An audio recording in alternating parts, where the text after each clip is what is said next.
Greetings, everyone. I'd just like to introduce this recording of the Future Trends Forum. This week we hosted Kathleen deLaski, who talked to us about her book, the provocatively titled Who Needs College Anymore? And we had a very, very good discussion. Although I do feel that I should apologize for my own role as host in this recording. I was recording this on an Amtrak train hurtling across the American Northeast. And as a result, video quality began to degrade. Amtrak has terrible Wi-Fi. I was using my phone as a hotspot, and that went back and forth. So sometimes you'll see me on video. Sometimes I just ended up turning off the video feed so we could have at least audio. But Kathleen deLaski comes across very well, and I think everybody's comments do too. So I'm recording this as part of an archive work going through a whole series of sessions that I haven't yet posted, so there should be some more coming up. But I hope you enjoy this conversation. All right, so let me begin. Let me begin by welcoming everyone to the Future Trends Forum. Really quickly, uh, I am hosting today from a kind of somewhat compromised location. I'm on an Amtrak train heading west across New England right now. So it means, among other things, that my video feed might get iffy. So at some point, I may turn off my camera just to make sure the bandwidth is solid. Um, and so that's just a quick caution for everybody. Brent in Armenia is doubtless getting a better connection than I am. Um, the Let me just give the formal welcome. I'll formally welcome everybody to the Future Trends Forum. I'm so glad to see you all here today. We have a terrific guest who has written a provocative book, and I'm really looking forward to the conversation. But before we begin, let me just quickly introduce the program, explain what it is, what we hope to accomplish, and then we'll start this conversation. And by the way, hello to our guest, Kathleen. Be with you in just a minute, right after the introduction. Hi, Brian. So excellent. Hello, just to introduce myself, I'm Brian Alexander. I'm the Future Trends Forum's creator, host, and chief cat herder. And I'm here with the excellent Wesson Rodolski, who is the co-host, who will step in. So at some point, if you see my video just go completely to static, Wesson might step up and I'm the boss of the program. Now, the program is actually an unusual one. If you're new to the forum, please know this is discussion based. What I'm doing right now with talking at you is just the introduction. The main way the forum works is by conversation, because we believe that we can best grapple with higher education's future through conversation, through questions and answers, through pushback and agreement, through sharing thoughts and networking. And that's what the Future Trends Forum is all about. And I say is, we've actually been doing this for more than 9 years now. If you'd like to learn more about the forum, you can head to our website, forum.futureofeducation.us, and you can learn a lot more there. Or you can take a look at our archive, which is available from the forum website as well. Now, we can only do this with the help of some generous supporters, and I want to thank them before we go much further. First of all, I want to thank LiserNet in upstate New York, a nonprofit that helps that state's colleges and universities do great work on high-speed broadband, but also with high-speed professional development. They managed to put a lot of people together, and we really appreciate that work. We're grateful to them for their support. I'm also very grateful to our supporters on Patreon. People there contribute in order to keep all of our machines running and keep our lights on. Folks there contribute as little as $1 a month just to make sure that we can be sustainable. And some contribute $10 or more a month. We're really grateful to all of them. And you can join them just by going to patreon.com/Brian Alexander. All right. Now, before I start, let me just quickly ask if you haven't done so already, if in the chat you could just pop in and say who you are and where you're coming from. We've got a bunch of people here who already said hello. And everybody, let's see, we have folks from the West Coast, we have folks from Boston. Peter, I'm thirdly fleeing you. Elaine Lozda and Hudson Valley, we're heading in your direction. I'm heading in your direction. Get there. And we also have some radio fans down there in the chat. So it's good to see everybody there. Now, in our 9+ years of, we have covered a lot of ground. We have covered a great range of topics, and sometimes we've touched on alternatives to formal higher education. We've had multiple sessions on MOOCs, for example. We've had sessions about boot camps and coding boot camps. And we've also just covered the general idea, but we haven't for a long time looked into the current state of play of alternative education. Now we have the good fortune to have the author, the foundation leader, the innovator, the journalist, the long-running policy worker, Kathleen deLaski, with us right now. And Kathleen will help us explain this. And let me just quickly ask, hello, Kathleen. How are you doing, first of all? Hello, I didn't realize that I was stepping into a live. I thought we were recording this. It's so funny. I step in and here We're you are. we're doing both at the same time. Wonderful. It Glad is glad to be here. I love a live audience and excellent. and conversation, not just an audience. I hope to engage with you. That is the whole purpose of the show. Kathleen, did I see correctly in the chat that you're in Northern Virginia? Yes, I am in McLean. We are on the banks of the swamp here. Oh, no, but I'm sure now that I know that, I have to go visit because I teach at Georgetown and I live in Manassas. So Oh, you are a neighbor. fabulous. I teach at George Mason. Oh, I guess we can compare notes, especially I actually borrow a lot of books from George Mason and I sometimes return them and things. Um, Fabulous. the Well, we have a Kathleen, a tradition on the forum where we ask people to describe themselves, not in the usual um, academic obituary way, but talking about what they did in the past. We've shared all that information already. But what we ask people is to describe what they're going to be doing in the future. So, what does the next year hold for you? What are the big ideas, the big topics, and the big projects that are top of mind for you right now? Wow. You know, I wrote this book to help myself figure that out because I was stepping down from my role leading the Education Design Lab, and this was kind of my transition project. And it was a great excuse to call up, 150 people and talk about the topics that we'll talk about today. And, part of it was for me to figure out what do I still have time to work on, then and where, where, because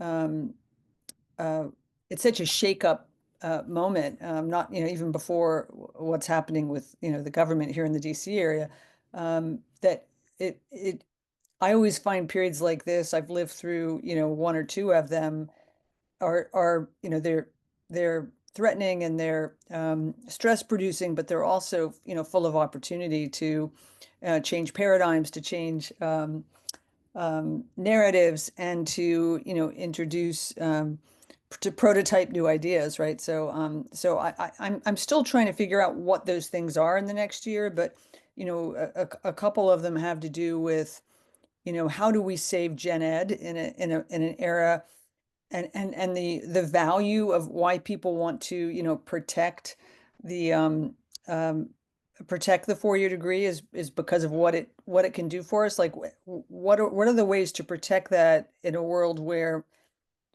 the sort of the tide is taking us towards just-in-time learning. So that's one of the things that I, would love to engage about. And the other, Sure. yeah, so I'll stop there. Oh, no, we don't have to stop there. Tell us more. What else? You said the other thing you're working on or thinking Well, about. the other, the other piece is, I have a small family foundation, which is actually what catalyzed the lab, which is now, a much larger organization nationally. But, we were the first funder, back in 2013. And one of my questions is what capabilities and capacities and um, cross silo efforts need to be seeded and catalyzed now in this age where, and the themes that I'm particularly looking at are, shorter term pathways that even colleges could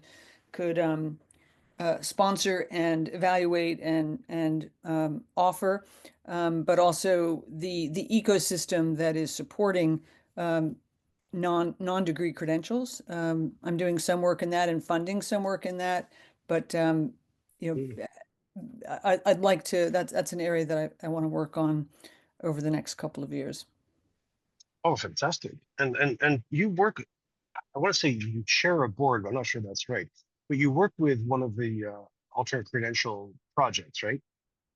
Yeah, well, the board that I chair, the organization that I was the founder of, the Education Design Lab, mainly focuses on helping colleges create their own, shorter term pathways and, stacks of micro credentials that often stack to a degree, but sometimes don't, but to design them with their regional employers. So, and there's a lot of work around that ecosystem that, we're helping us like stand up in different regions around the country, rural and suburban, urban, and the data systems that have to get stood up. So Sure. that's a main project of mine. I'm still the board chair for that organization, but I'm also on the board of Credential Engine, which many of you may know. That's it. That's Yeah, the one I was thinking. that's the one you were thinking of. Yeah.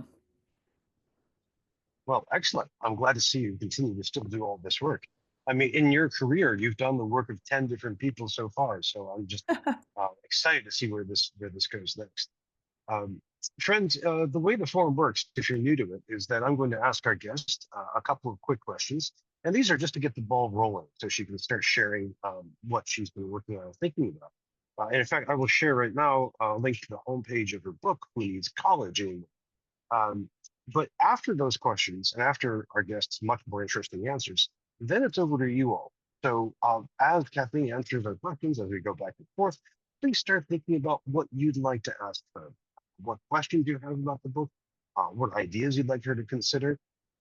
So just to begin with, uh, Kathleen, in your most recent, I think it's your most recent newsletter, you expressed a bit of anxiety over at least the title of the book, if not the message, in 2025 right now. Say, it might seem as an anti-college idea when suddenly the politics have become very, very dire. Absolutely. But I appreciate your candor.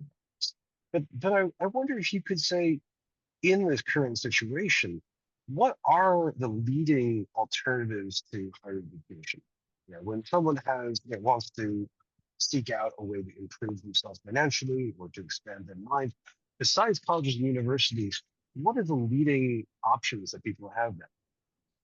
Well, they're not clear. They're not visible to the public, which is, one of the reasons I wrote the book, and they're not well evaluated. So it's hard to say, I was just on a call with a sort of post-secondary nonprofit in Baton Rouge, Louisiana, and they're saying, they want me to name the pathways that will work for their kids who are, coming out of high school, and many of them, are choosing, they don't necessarily want to do a degree. So I'd say the leading, from what we know today and what is not necessarily able to scale, so it may not have come to a town near you, would be apprenticeships. They always come up first because, if you were going to start over, um, Yeah. designing higher education, you would probably start with a model that looks something like apprenticeship, given the modern work preparation pathways and needs today. So apprenticeship would be, I think, number one. And the second is, I would say, I talk a lot about this in the book, certifications.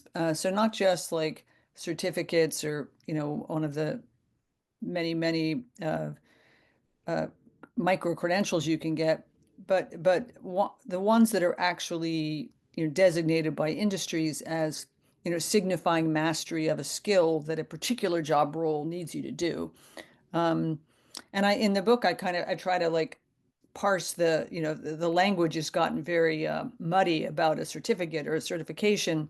But certifications are a proven way to get to at least the first one or two rungs of a ladder in a career Mm, path. mm, Um, and so those are, I mean, those are the two. I mean, boot camps is another one. But boot camps, I have a whole chapter called The Rise and Fall of Boot Camps. I mean, boot camps are not, the idea was fantastic. Unbundle what you need to learn in a shorter order, or so, and allow the learning provider to focus on being very agile and being very focused on what does industry want, and bring in industry specialists to teach the courses. I mean, great idea, but they boot camps have both risen and fallen with the job market, and colleges have not really, it hasn't really worked out for colleges to sort of take them in as, as partners. Um, and so those would be the three that I talk about in the book, that as models, they would be ideal to be a part of a continuum that colleges could offer, under their roofs in the future. Degrees being one of that one offering, but for the 62% of people who do not get a 4-year degree, we need others. But yet the system is not set up to scale them, and that's partly what the book. That was my reason for writing the book. No, it makes sense. That makes sense. Yeah, apprenticeships, boot camps, certificates. I mean, there are a bunch of options for this right now. In the chat, we've had some interesting responses already. And just by the way, Kathleen, you can check the chat if you want. Yeah. It's completely up to you. I'll be monitoring it throughout. I'll be hoisting questions and comments up. Yeah, and Mark I'd love Colvin to. Wilson. Oh, please, and we'll save the chat afterwards Yeah, I for was you. going to say I'd love to have the chat for the parts of it I can't read, because this is great already. I'm enjoying this. This is just the one. Mark Corbett Wilson says the vast majority of citizens have never needed college educations, not even with a degraded high school curriculum.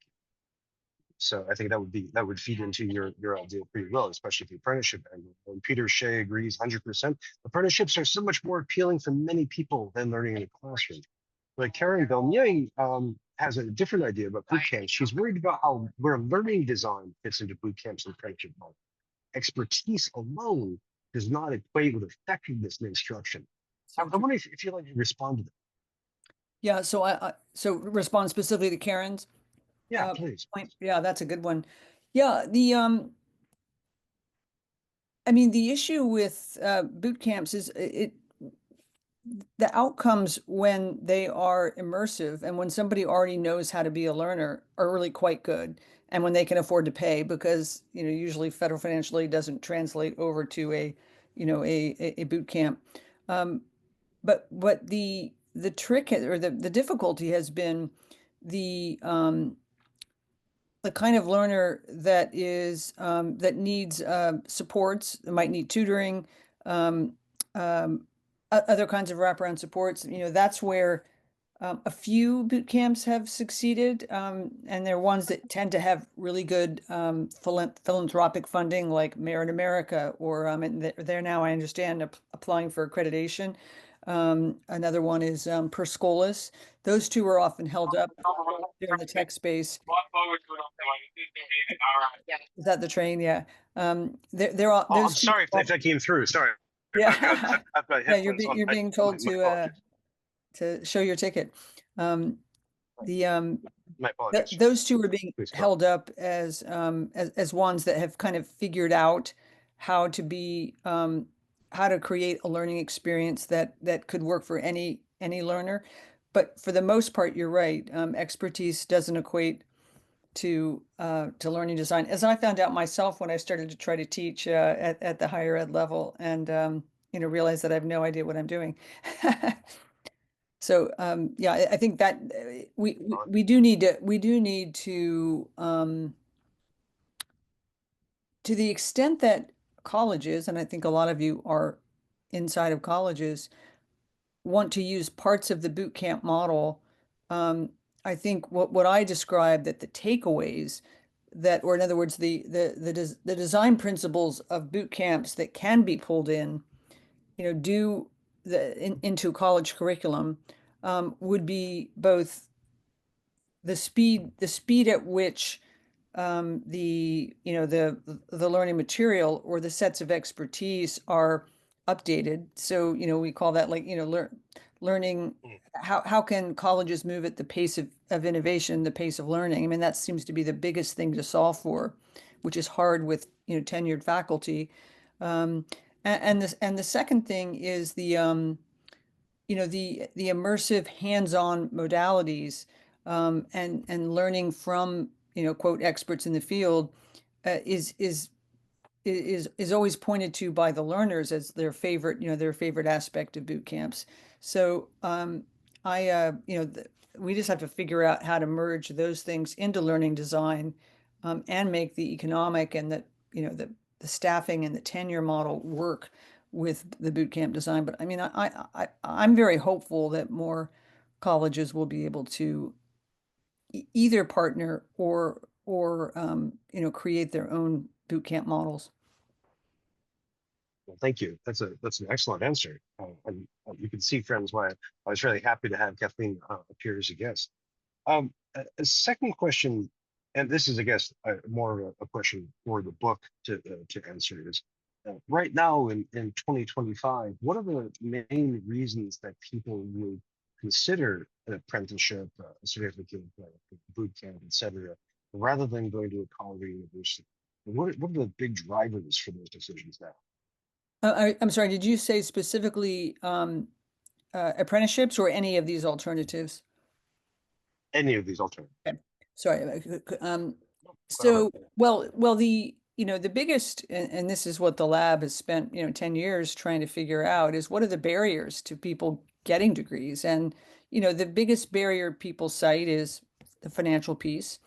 Yes, they can go to a community college at an inexpensive, in other words, you can do college affordably, but people don't, the quality or the available training paths are not evenly distributed around the United States. So, it may not work out for you to use your community college to get into a field of cybersecurity or, you want to get into manufacturing. Um, so, so I think cost is the biggest reason, whether it's real or perceived. And I Mhm, would say the mhm, second biggest reason is um, relevance. I think I used to say flexibility before COVID, but I think a lot of colleges have, have upped their game in terms of flexible start times and more online so that you could do hybrid or, if you can't have you don't have transportation. So flexibility would come in third place as a reason. But relevance, I think, is really surging. And I think AI is going to cause it to surge more. This idea that why do I need to sit in a classroom for 4 years to learn things that are going to be changing so quickly? Or when I can learn it, from learn it out of my pocket. Why do I need to get a degree? Wouldn't it be better to go and like practice the thing and be in a hands-on setting, as somebody said in the chat? mhm, Um, when I mhm. went around and interviewed high school seniors who were on the fence about whether to go to college, that like the number one term that you would hear like everywhere, it was kind of like funny that as if they all like talked to each other before talking to me, was hands-on. They wanted something hands-on. And that would make them, partly because they didn't necessarily have the Mm, confidence that they could do the thing and the idea that you could practice it. Um, and then have somebody, be somebody's helper, and then you get to do it, and all the while you're getting paid. I mean, that's the beauty. You're getting paid something. That's the beauty of apprenticeship. I had one young man I interviewed who had become an electric battery electrician, and he actually had a 4-year college degree from UT Austin. He'd gone on a track scholarship, but he said because he was on a track scholarship, he said he had a nothing major. I forget what it was. Well, I won't, if anyone's here from wow. UT Wow. Austin. And he said, I came out of college and, I got a job as doing like inside sales in a financial services company. And he said it was a nightmare. I hated it. Mm, And so he then decided that he wanted, this gets back to the learning design. He wanted the he loved the idea that he would learn something and then he would practice it and somebody would do it and he would watch them do it. He said that was so appealing to me. I never got that in college. And he also liked the mm. stability of the knowing the visibility into the financial pathway of his career, even though, I mean, he could see that it topped out. But he was okay with that because he wanted the stability was more important than the potential upside in his old financial services world. Oh, wow. Those are good stories. I mean, good in not in the sense that they're all happy, but in the sense that they're so illustrative. Uh, and I especially love that keyword of hands-on. That wasn't what I would have anticipated. I would have thought it would be college. Hmm. But that practical hands-on details is it. Friends, I have some other questions, but you all are really taking the lead, which is what I definitely love the most. So let me just share a couple of these questions. And Kathleen, I'm gonna grab these from the chat, and there are a couple others that are coming as well. And then friends, if you want to use a Q&A box too, you should be able to use that as well, whichever you feel most comfortable. This is a question from our dear friend David Scobie, the leader of Bringing Theory to Practice and the Paradigm Project, and also a great guest on the thing. He says, for me, the discussion of skills-based and micro pathways leave out one key dimension of attaining the degree, the goal of self-authoring. Of the degree is a quest for taking control of your life. This has meaning beyond the credential. In his experience as a dean of an adult completion program, this is even more important for adult working non-traditional students. I'm wondering if you could respond to that. So I just want to make sure that I have the gist of it right, because I had a little trouble catching everything you said, Brian. Are you saying the self? I'm trying to find it in the chat. Are you saying that the benefit, of the 4-year degree is the agency that you have to learn to develop Yeah, by having a a self invention journey? Is that the gist of it? I think so, David. Do you want to add to that out loud? Yeah, Yes, please. that is, and this is not, I mean, I share the view that we want a whole range of possibilities for different people and that is for everyone, anyone who wants college. Mhm. Um, but I was the dean of an adult completion program. Mm. And for those students, when I had them read the literature on self-authoring, it utterly spoke to them. That was why they were there as Mm, just as strongly as economic or work or skills acquisition agendas, not in opposition to them. And the graduation day in that program was the most raucous and mm, joyous. mm, So mm. thinking of the degree as just a credential doesn't capture, I think, the meaning of the experience Absolutely. or the motivation. And the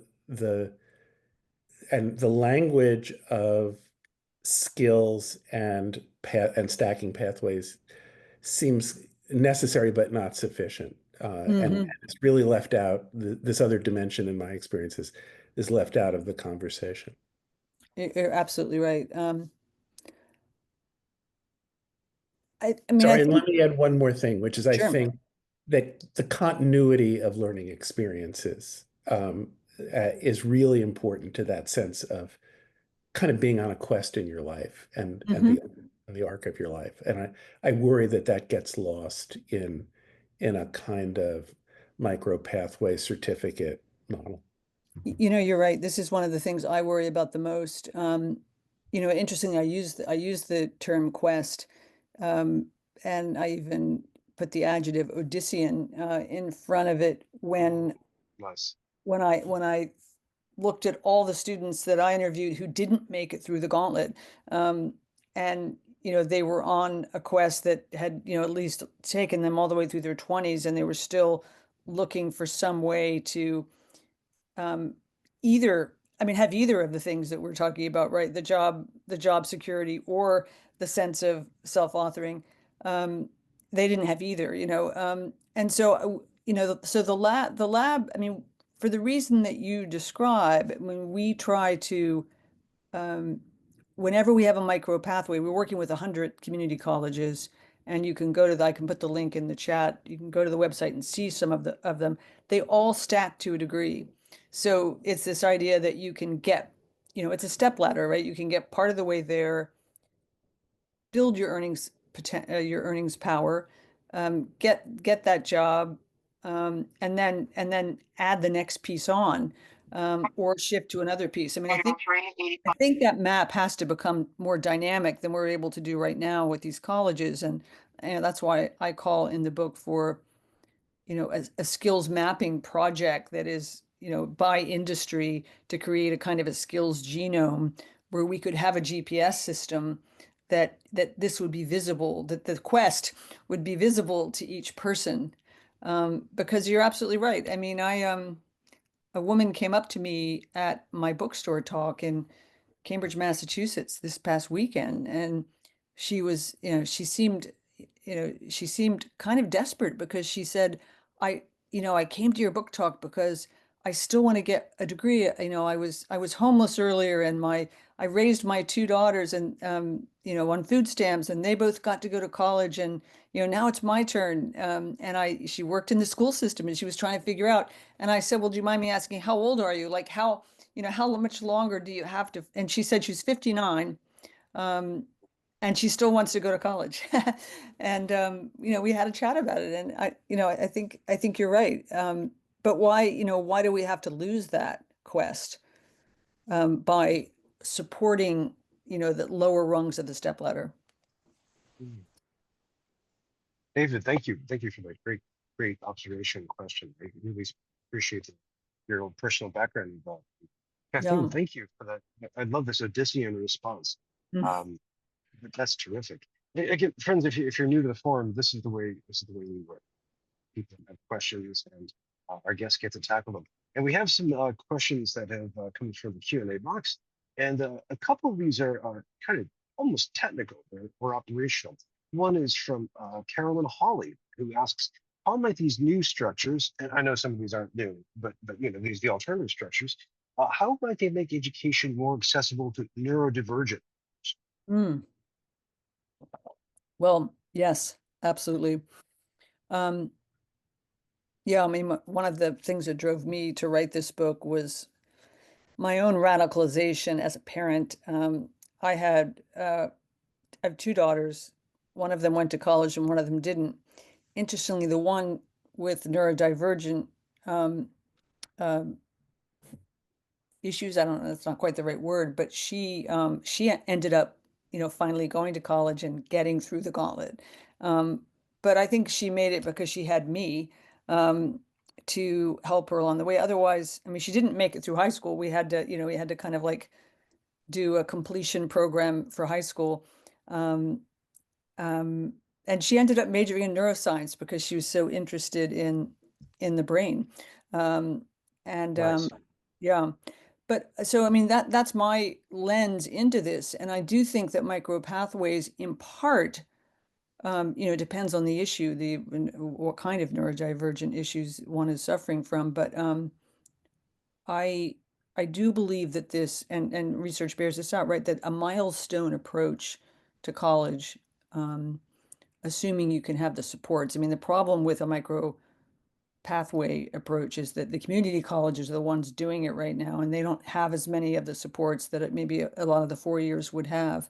And so, it's one of the reasons that I really want 4 year institutions to adopt, well funded 4 year, better funded 4 year institutions to adopt some of these programs too, because I think they can provide the wraparound supports.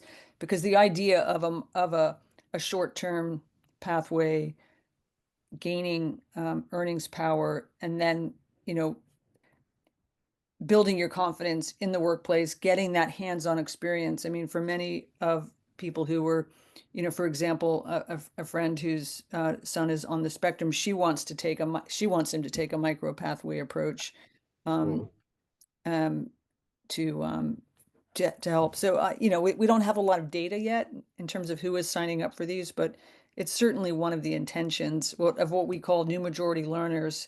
And that is people for whom college was never designed, and certainly people in the neurodivergent categories and folks with disabilities are front and center in those in those groups. Well, thank you. That's a I appreciate your personal story about that. Um, and if I could build on the question, Carolyn, for a second, um, looking ahead, as we have more and more people who are diagnosed or who own a condition of being neurodivergent, how do you think that change in the population will impact the overall decisions to either pursue a 2 year, 4 year degree from a university or to pursue alternative pathway? And that is, if we have more neurodivergent people and more people identify as such, will they be more likely to go to college and universities or more likely to pick alternative pathways? Yeah, I don't know the answer to that. I would say that if the funding current situation continues where you can you can have no idea what you want to study, but if you're 18 years old and you go off to a 4-year or 2-year college, you have funding.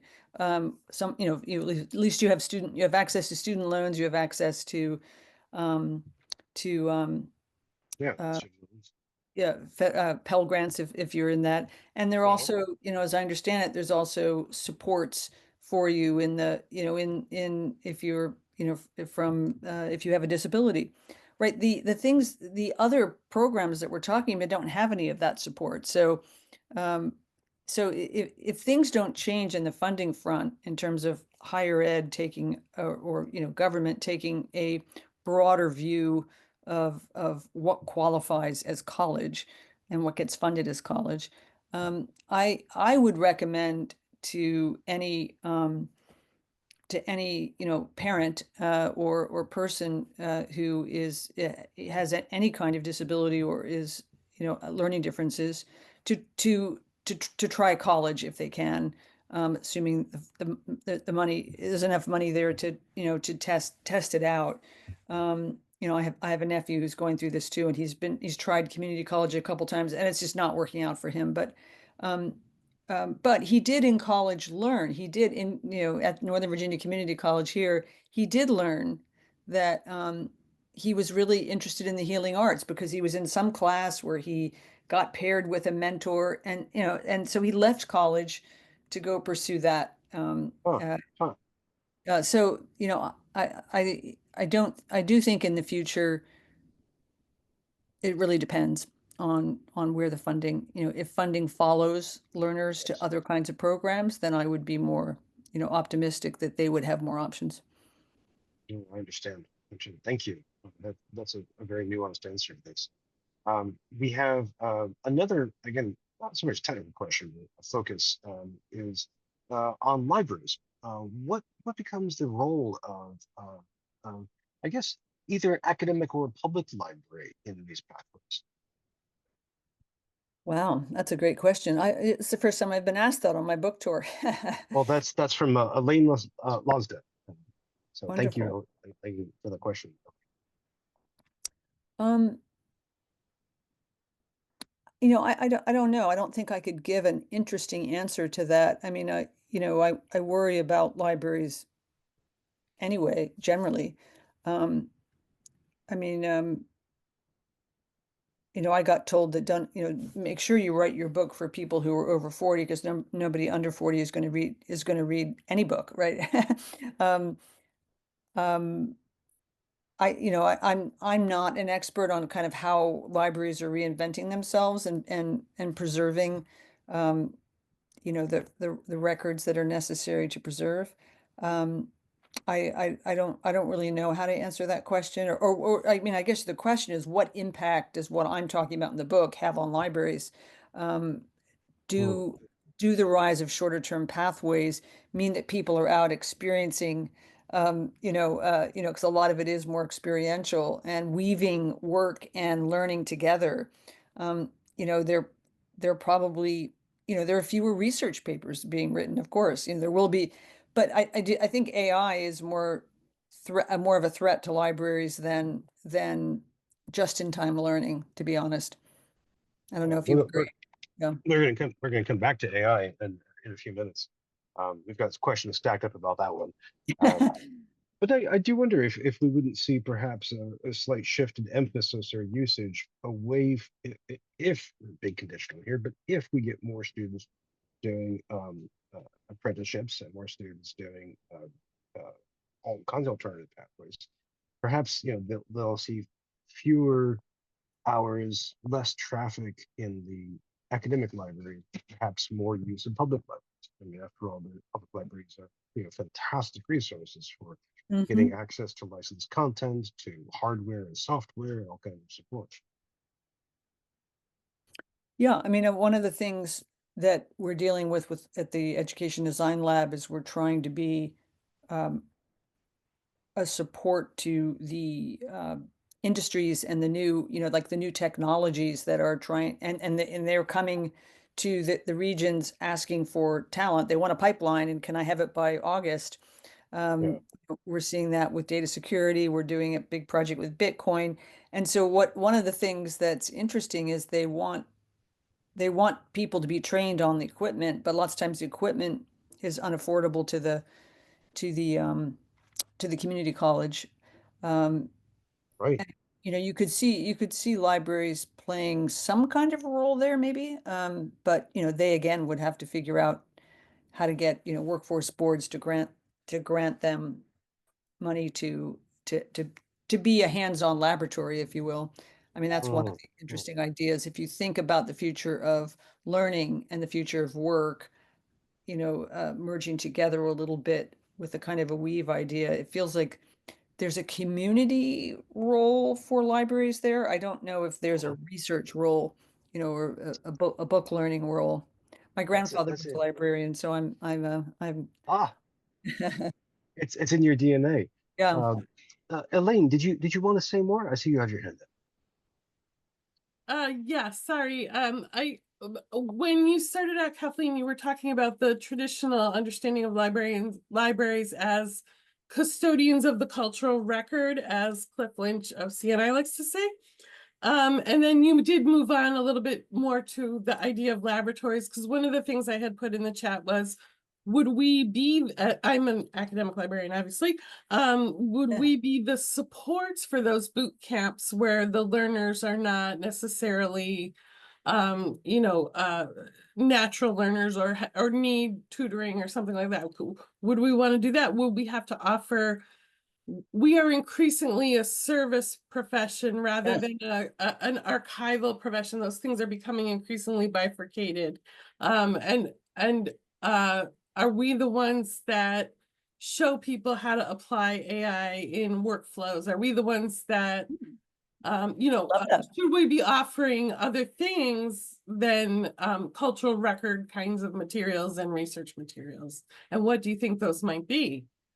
Well, I love that, your list of examples and ideas, particularly around AI. Let's come back to that in a second, but I just wanted to, kind of remind us how the role libraries played in getting everybody up to speed on how to use the internet. Remember, I mean, that's Mhm. probably less of an issue now, but even 10 years ago, it was, that's where you went if you were a consumer, particularly a person, over 40, to go and, learn how to get up to speed on how to use the internet. So I could see that happening with AI, because the particular connection to libraries with AI is, every panel that I've been on, with the book tour, and every conversation that I've had, when it does turn to AI, we talk about, okay, what is the skill set that colleges or communities need to help people build around AI.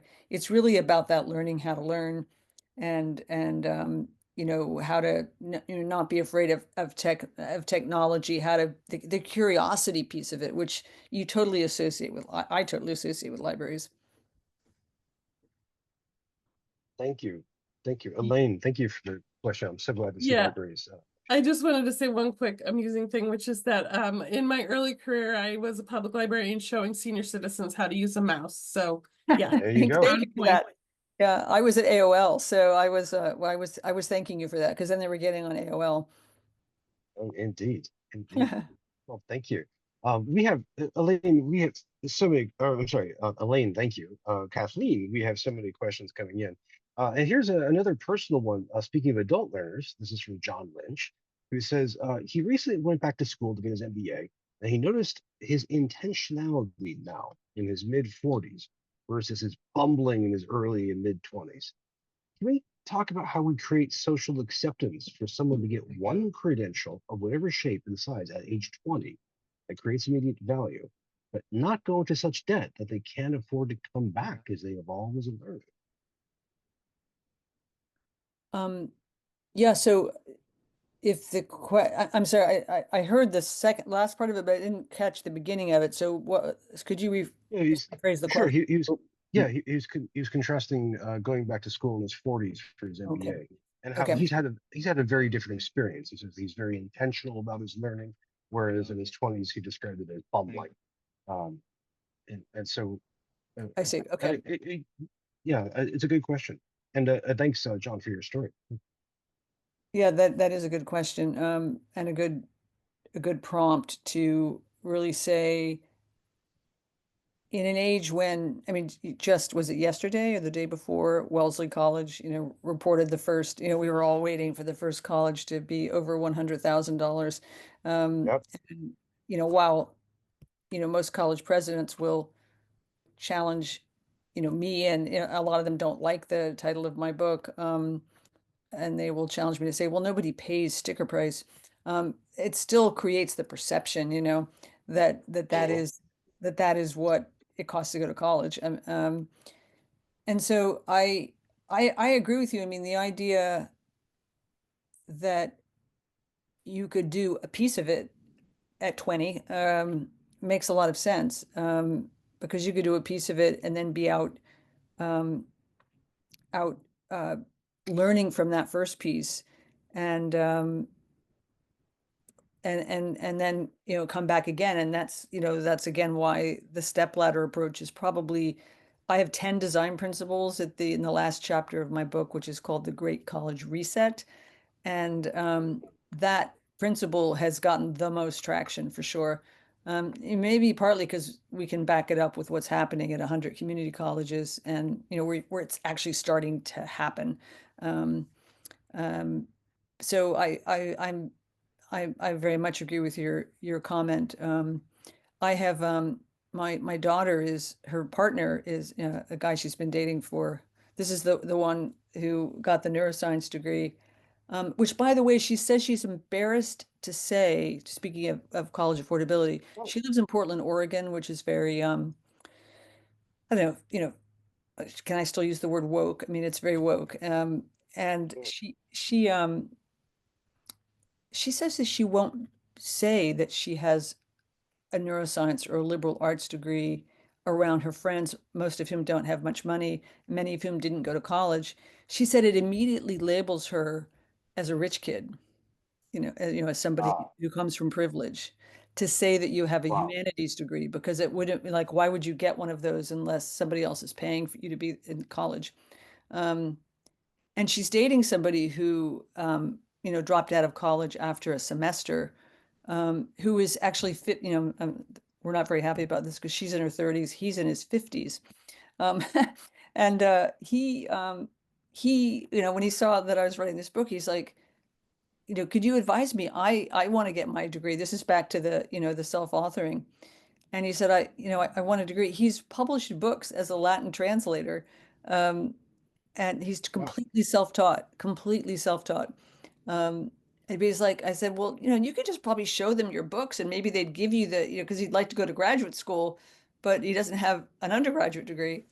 Um, and anyway, so that that's, part of my point about at what point in your life Yeah. uh, should you get pieces of this, of the, of the quest.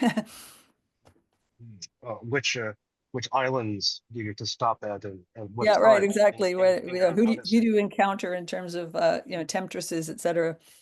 exactly. Brian, this is John. Is it possible for me to ask a follow-up question? You have just done so, and you can ask another one. Thank you.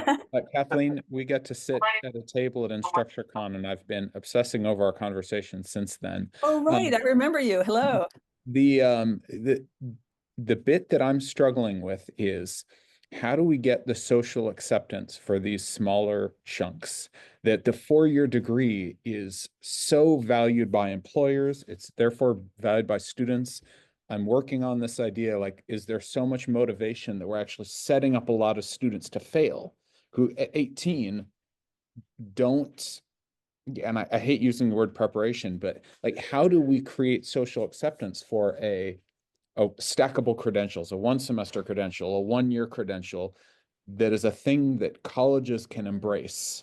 So, I don't know. That's the bit I'm struggling with here No, because everyone's so anchored on this 4-year degree.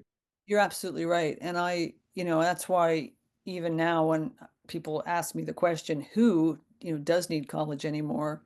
I say, if the funds are available to you, um, and you're particularly if you're just traditionally aged, you should go for the very reason that we haven't solved this piece, the piece that you bring up, which is the the market signal for the shorter term pathways. Apprenticeship is okay, but the other like micro pathways, we're not there yet, except, and this is why we're approaching them this way, when the employer comes in and says, we need people, we don't want to wait 4 to 6 to 8 years.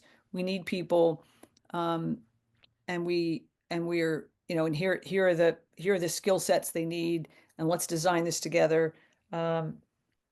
If you have the employer, endorsement of a micro pathway in a region that has those jobs, I think that's an exception to where we are today. I mean, I think in 10 years, um, this will shift, and we can talk about that, what would be the accelerants or the decelerants to that. But I think right now, where that you kind of need employers to bless a micro pathway or a set of micro credentials. And then once you have the job experience, once you're working in cybersecurity or tech or business, experience becomes more important than the degree. And I tell a couple of I won't tell them now, but I give a few examples of that in the book, that employers rate experience above the degree. But if somebody comes in, and if two people come in and neither of them have experience, they're going to pick the person with the degree. And that won't change for a while. It changes when employers are desperate. And I give examples of industries where they're desperate, or their workforce is retiring, or they're a new industry, so they don't, they need a path, they need a pipeline quickly. Those are the exceptions today. Well, thank you, John. Thank you for joining us. Really good to hear from you and to see you as well. And Kathleen, thank you for that superb answer to this question. I mean, John, I think and Kathleen, I think as the demographics change, as our population ages up, we should expect to see more and more. We have 7 minutes left, and we have 3 big questions that are looming ahead. And Kathleen, I may just, and friends, if we don't get to your questions, I think I'll share them afterwards, because this is such a great topic. And Kathleen, I think we'll have to have you. But here's one question from Candace Kennard, who asks, are there differences in genders and races in the need for a college degree? Great question. I can try to answer that one quickly, because the answer is yes. I offer 4 categories in my chapter called "Who Does Need a College Degree Anymore?" I have 4 categories, or in design thinking we call these personas. They're kind of like archetypes of people who do need a degree, and 4 who could afford to potentially skip it. And I won't talk about the ones who could skip it, because you're asking who still are people of race and gender. The 2 of the categories, for I think for people who really should try to get into the gauntlet and through it, because it is the best, despite the fact that we're in a period of change. Research shows that your economic mobility chances are the highest, doing this path, which is a degree path, would be what I call class transporters, and legitimacy labelers. And class transporters are, people who are trying to move from, a lower economic class to a higher economic class, and are usually first in their family to go to college. And so they need both the social network, the code switching, learning how to be professional. They need all those things in addition to the skills. And so those folks, and I give examples and research that shows how for them, absolutely, it makes a lot of sense. And those people tend to be, the people who haven't been to college, who families haven't been to college, lower income, tend to be immigrant families, Black and brown families. That's just, statistics, show that they make up that group more than others. And then the second category with legitimacy labeler gets, it's also about people of color, but it also, adds in the women. There's a reason why the group that is gone into the most debt, for their, given their their own, net worth. There's a reason why the biggest debt holders for student aid debt are women, and they're Black women in particular, is Hmm. because, as one woman I interviewed said, we always feel like, we need more proof that we can do the job, more proof that we can, succeed, to ourselves as much as to, our potential employers. And I tell my own story. I mean, I think, for white women, it's not as difficult as it was in this, in the 70s and early 80s when I was starting my career. But in the South, I wanted to go to not just a college. I wanted to go to a marquee college, and then I wanted to go to a grad school that would help me be taken seriously, because I thought that I wasn't taken seriously as a blonde TV reporter in my early 20s, in the South, where everybody Mm. called me darling. Um, Yes. so, I thought, oh, Harvard, that's what I need. I need a degree from Harvard, So I think, whether it's true or not, I think the perception that you need that legitimacy label, sometimes for your parents that, pushed you to get there, sometimes for yourself, is another, big category of people who, for their own journey to the point of, self-authoring, still need college, a degree, not just college. That's a that's a fantastic answer. A whole set of commentary that's just wonderful. Um, and thank you again for sharing even more of your life. Someone who's lived and worked in the South, I remember this experience. Um, we have time for two more questions, although the problem is they're both big. So I'm gonna try one that might be a bit more digestible, short answer. This is from our excellent friend Keel Donch, who says that he's already been in touch with you. He's got questions, and he's really focused on college degrees. And he gave me this commentary to share with you and see what you think. He said um, you support alternative credentialing and skill-based hiring as an option that exists alongside college degrees, but you don't advocate for getting rid of college degrees entirely. But here are some big problems if we retain degrees in their form. So just really quickly, that skyrocket. There's unmeritocratic hiring, where many employers aren't hiring purely by skill, instead demanding degrees and other matters that come out of that, which shut out disadvantaged people. A third is that colleges are continuing to lose enrollments as families balk at the cost of a degree, and entire professional sectors demand degrees that are having problems with talent shortages. K through 12. So what I guess what do you should we why should we keep doing a college degree at all? Or should the alternative pathways really give us a way to reform the entire college degree system?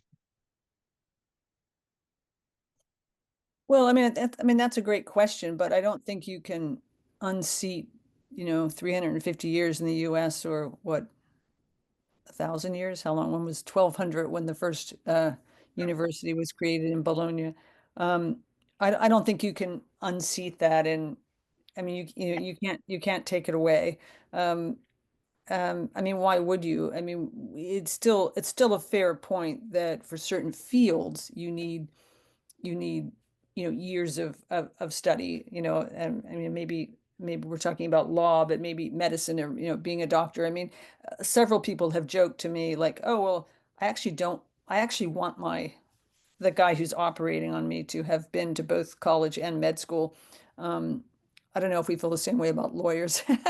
um, um, so there are professions, but when you see like physical therapist or behavioral health folks, you see the shortages in those fields, and the questioner points this out. It is kind of alarming to see that it's almost as if we're we're we're harming the pipeline, because we're demanding so much. Accountants, another thing, they've recently upped the amount of years you need to be an accountant, increased the number of years, and so now there's a shortage of accountants.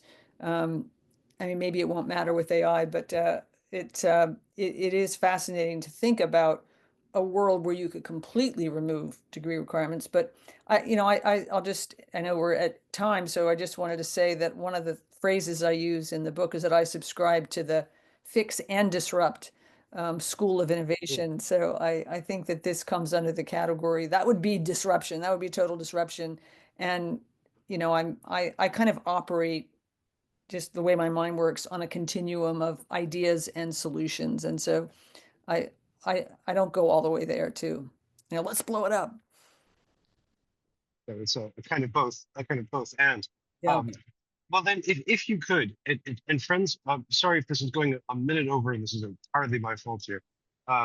If you could say a few minutes about the impact of AI on alternative pathways, is that going to? And this is a question that comes from our dear friend Grant Andrews. How is this going to impact alternative credentials and pathways and micro-credentials, certificates, apprenticeships, and boot camps, and so on? Yeah, I mean, I'll try to, it's a huge topic, which we're only just beginning to see, where it's going. And I'll just say, one or two really quick things. One is we were very concerned about how hard it was going to be to skillify our, all the learning outcomes in in syllabi and curriculum.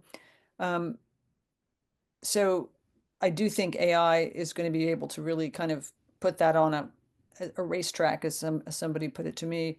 And so that's kind of exciting. So to get to that skills genome that we need to create a visible set of career progressions for both learners and employers, I think that will really help, and it will help learners have more agency, and they'll have skills wallets, which we'll talk about another day. But on the negative side, we have to figure out how to train learners who are in a four-year degree or in a short-term pathway. I mean, this is a universal problem, right? How to be able to sort of scale the heights and demonstrate that they are useful beyond what first rung or entry level white collar workers used to do. Because now, we might need one person to do it rather than 10.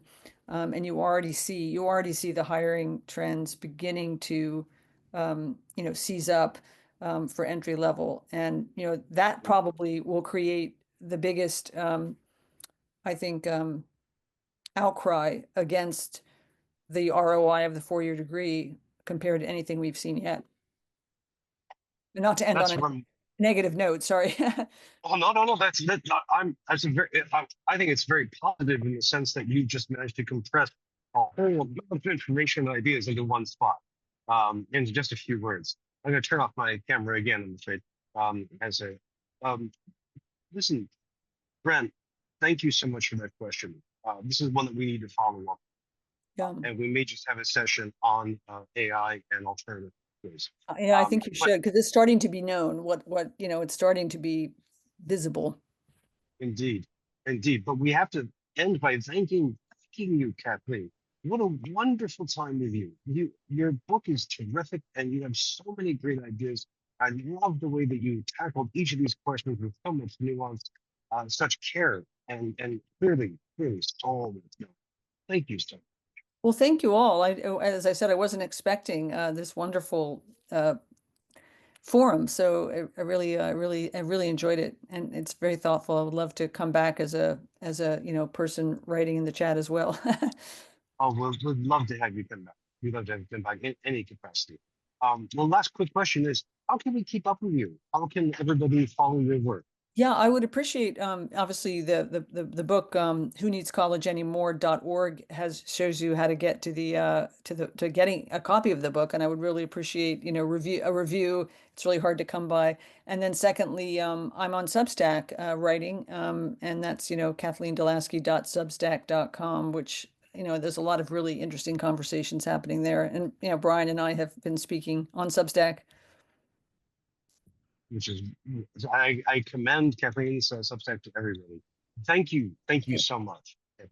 Please take care. I'm looking forward to seeing you in person, perhaps for a coffee, over in town. In Georgetown, yeah. Indeed. Everybody, thank you for sticking around, for participating. Yeah, thank you for putting up with my bizarre travel issues.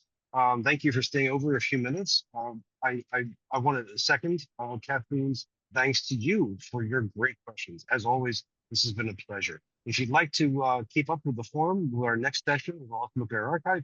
Just head to forum.futureofereducation.us. And until next time, everybody take care, be well, be safe, and we'll see you next time online. Bye-bye. Bye.